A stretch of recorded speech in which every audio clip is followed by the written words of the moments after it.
Omaha, Neb. AP, with Ben Sasse apparently ready to resign his Nebraska U.S. Senate seat to become president of the University of Florida, speculation is rampant that his temporary replacement could be Governor Pete Ricketts. Ricketts, who like Sasse is a Republican, would otherwise be out of a political job due to term limits at the end of the year.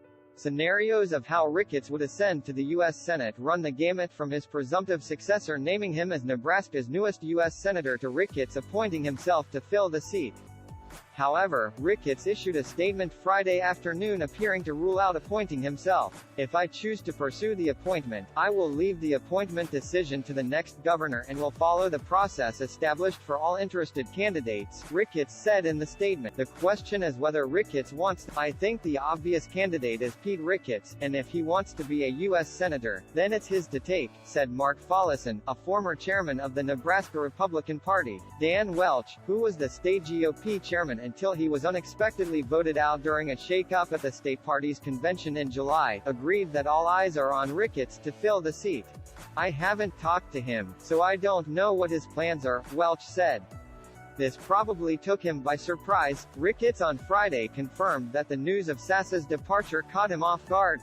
"The first I learned about Senator Sasse's plan to resign from the United States Senate was yesterday, when he called to notify me," Ricketts said, adding that the job of governor is the greatest job in the world, and it will remain my number one focus for the remainder of my term. The University of Florida confirmed Thursday that Sasse is the sole finalist to become the president of the school, and Sasse has indicated he will take the job. Follison, an attorney who is a longtime close friend of Sasse, said Friday that given the university's process for hiring its next president, the earliest he'll step down is in early December. Sasse's replacement would serve until 2024, the next opportunity for a special election for the seat. The winner of that election would then have to run again in 2026, when Sasse's term expires. Ricketts could still appoint a successor if Sasse resigns before January 3, and the governor's statement Friday didn't address what he would do if Sasse resigns before Ricketts' term is up.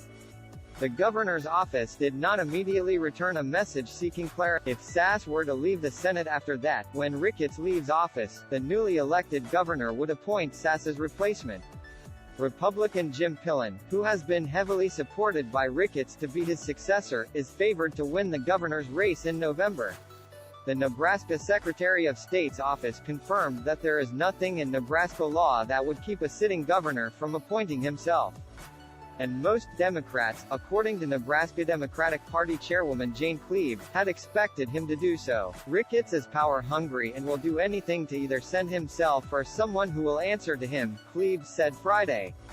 Nebraskans are tired of the revolving door, musical chairs and one-party rule. While some political insiders feared Ricketts appointing himself to the seat would wreak too much of self-dealing, others within the state's Republican Party were unfazed by that possibility. "It's not self-dealing if he's the obvious candidate for the job," Follison said. "And there's no one out there who's on his level. He has not Follison said that, despite the questions about how the seat will be filled, there's no question which party will control it. Nebraska is a solidly Republican state, and whoever makes that appointment will be a Republican," he said.